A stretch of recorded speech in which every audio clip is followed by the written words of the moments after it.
guys, today I will discuss about pons, posterior aspect of pons, posterior view. pons का posterior side पे अगर हम pons को देखें तो pons का structure किस तरह का होता है.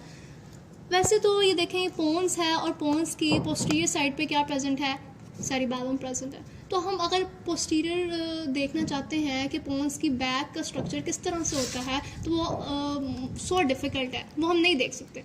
नॉर्मल एनाटॉमिकल पोजीशन में आप पोन्स का स्ट्रक्चर नहीं देख सकते because it is hidden with the cerebellum. वो सेरिबैलम से कवर होता है, सेरिबैलम से हिडन होता है, सेरिबैलम से छुपा होता है. क्योंकि देखो पोन्स है ना, तो पोन्स के पीछे सेरिबैलम है, तो सेरिबैलम जो है ना बेसिकली वो क्या है, वो उसके पीछे है. तो इस वजह से हम पोन्स का नहीं देख सकते, हम पोन्स की बैक साइड नहीं देख सकते. पोन्स हमने एंटीरियर व्यू देखा कि पोन्स का स्ट्रक्चर इस तरह से होता है, लेकिन नॉर्मल एनाटॉमिकल पोजीशन में हम पोन्स का बैक स्ट्रक्चर नहीं देख सकते. If you really want to know the structure of the back of the pons and the posterior view of the pons, you have to remove the cerebellum. Because otherwise तो हम नहीं देख सकते ना, because cerebellum से वो cover है. जब हम cerebellum को remove करेंगे, cerebellum को हटाएंगे, फिर ही हमें पता चलेगा कि क्या आता है, किस तरह का उसका structure है. If you know about cerebrospinal fluid, आपको पता होगा कि यहाँ से एक कैविटी होती है सेरिब्रल एक्वेडक्ट. सेरिब्रल एक्वेडक्ट के बाद यहाँ स्पाइनल कैनाल से, स्पाइनल कोर्ड से जो कैविटी आती है दैट इज स्पाइनल कोर्ड से जो आती है वो सेंट्रल कैनाल, स्पाइनल कैनाल कहते हो आप इस कैविटी को. ये CSF फिल्ड कैविटी होती है. हमें पता है कि CSF प्रेजेंट होता है, तो यहाँ पे जो ये कैविटीज़ हैं ये CSF फिल्ड कैविटीज़ होती हैं. और यहाँ से इसका स्ट्रक्चर कुछ इस तरह से होता है, ठीक है, इस तरह से इसका स्ट्रक्चर होता है. और इसको हम कहते हैं फोर्थ वेंट्रिकल.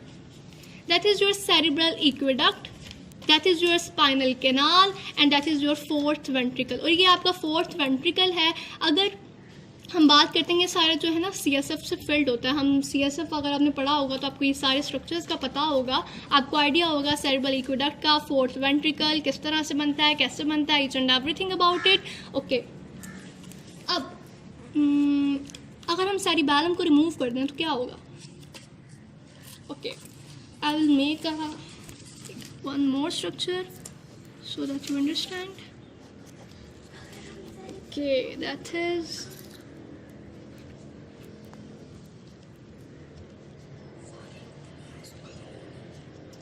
ठीक है. Can you recognize this structure or not?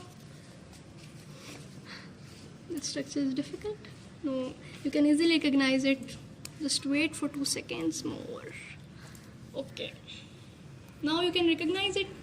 Yes, that is your midbrain. हम इस तरह से बना लिया ना. That is your midbrain, that is your pons, that is medulla, that is your cerebellum. और यही आपका fourth ventricle, ये आपका cerebral aqueduct. और ये क्या आ गया आपकी spinal canal. That is your spinal canal, that is your fourth ventricle. और ये आ गया आपका cerebral aqueduct. ठीक है.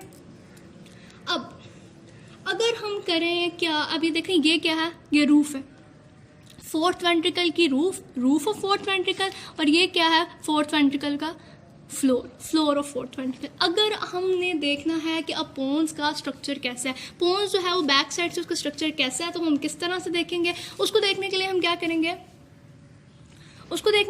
करेंगे, सेरिबैलम को रिमूव करेंगे. जब हम सेरिबैलम को रिमूव करेंगे तो आप ये देखो जो फोर्थ वेंट्रिकल है ना वो तो सेरिबैलम में ही प्रेजेंट है, वो यहाँ से सेरिबैलम में ही प्रेजेंट है. तो जब हम सेरिबैलम को रिमूव करेंगे तो फ्लोर जो रूफ जो है फोर्थ वेंट्रिकल का वो भी रिमूव हो जाएगा. ठीक है, वो भी चला जाएगा सेरिबैलम के साथ, because roof of fourth ventricle is present in the cerebellum, तो उसके साथ ये भी चला जाएगा. और पीछे क्या रह जाएगा, जब हम इसको इस तरह से हटाएंगे, ठीक है, इसको हमने हटा लिया, ठीक है, यहाँ से ये वाला पार्ट चला गया, तो पीछे क्या रह गया, ये क्या रह गया, पीछे क्या बच गया. जब हम देखेंगे तो ये फ्लोर ऑफ फोर्थ वेंट्रिकल.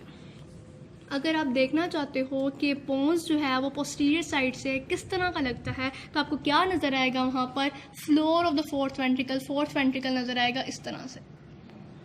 क्योंकि आप सेरिबैलम को रिमूव करोगे, फोर्थ वेंट्रिकल का फ्लोर वो भी उसके साथ ही होता है, तो वो भी रिमूव हो जाएगा. और floor of the fourth ventricle आपको नज़र आएगा पोस्टीरियर एस्पेक्ट से.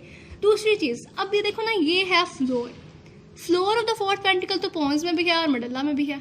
हम इस टाइम बात कर रहे हैं पोन्स की. तो अगर आप सही जानना चाहते हो तो उसमें ये आएगा कि अपर हाफ फ्लोर, तो ये सारा है, ठीक है, ये फ्लोर सारा है, लेकिन अपर हाफ ऑफ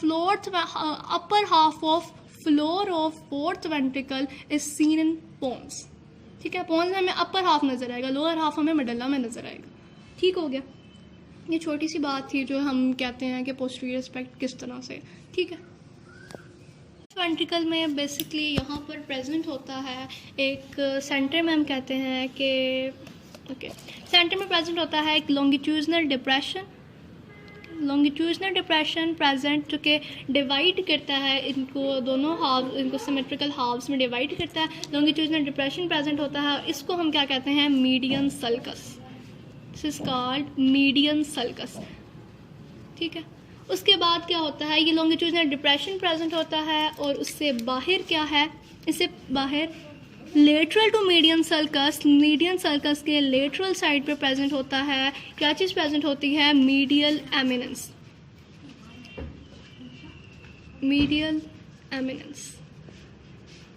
ठीक है।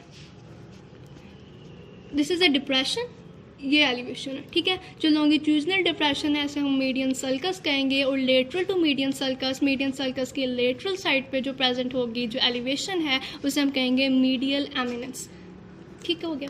दूसरी जो चीज़ आती है यहाँ से, and lateral to medial eminence एक और स्ट्रक्चर प्रेजेंट होता है, उस स्ट्रक्चर को क्या कहते हैं, यहाँ पर एक और स्ट्रक्चर प्रेजेंट होगा, ठीक है। इस स्ट्रक्चर को हम कहेंगे सल्कस लिमिटेंस, ठीक है।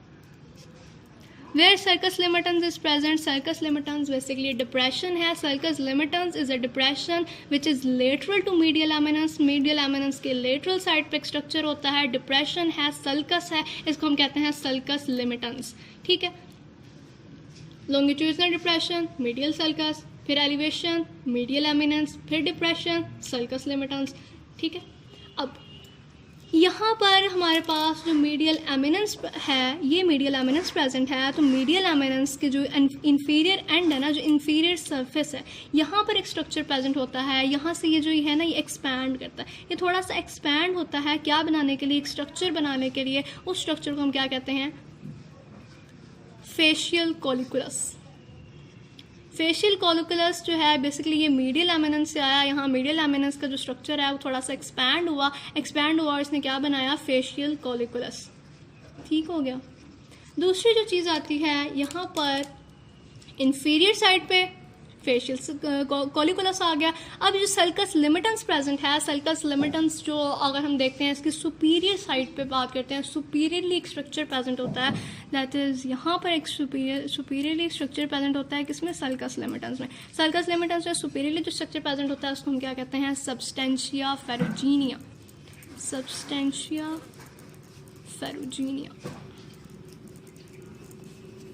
ओके।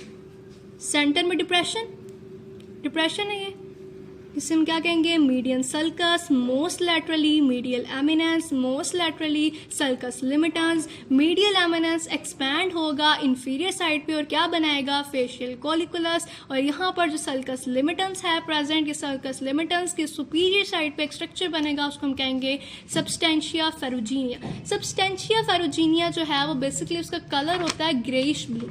सबस्टेंशिया फेरुजीनिया जो है वो ग्रेइश ब्लू उसका कलर होता है। उसका कलर वो क्यों होता है, उसमें डीप पिगमेंट नर्व सेल्स होते हैं, पिगमेंट्स की वजह से, पिगमेंटेड नर्व सेल्स की वजह से सबस्टेंशिया फेरुजीनिया का कलर जो है वो ग्रेइश ब्लू हो जाता है, ठीक हो गया।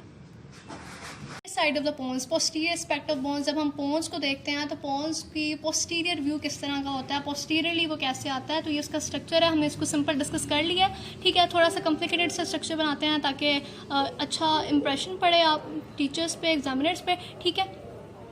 अब यहाँ पर देखो, that is your superior cerebellar peduncle, ठीक है, ये आपका सुपीरियर सेरिबेलर पोडंकल। ये जो ये प्रेजेंट है ये आपका मिडल सेरिबेलर पोडंकल, और यहाँ ये जो आपका प्रेजेंट है that is your inferior cerebellar peduncle. Centre में हमने कहा था कि एक लॉन्गिट्यूडनल डिप्रेशन होता है। इस लॉन्गिट्यूडनल डिप्रेशन को जो कंटिन्यूस होता है सेरिबेलम से कंटिन्यू रहता है, मतलब सेरिबेलम कह रही हूँ मैं, सिंपल स्पाइनल कॉर्ड के साथ ही कंटिन्यू रहता है, मतलब ये स्टार्ट हुआ है और फिर ये आगे स्पाइनल कॉर्ड तक कंटिन्यू रहता है, ठीक है। इसको हम क्या कहेंगे, इसको हम सिंपल, इस डिप्रेशन को हम कहेंगे मीडियन सल्कस, ये जो लॉन्गिट्यूडनल डिप्रेशन जो कि सेंटर में प्रेजेंट होता है इसको मीडियन सल्कस कहेंगे। और मीडियन सल्कस के बाहर आपको पता है कि क्या प्रेजेंट होता है, लेटरल टू मीडियन सल्कस क्या चीज़ प्रेजेंट होती है, lateral to median sulcus is medial eminence. जो एलिवेशन प्रेजेंट होती है उसको हम कहते हैं मीडियल एमिनेंस,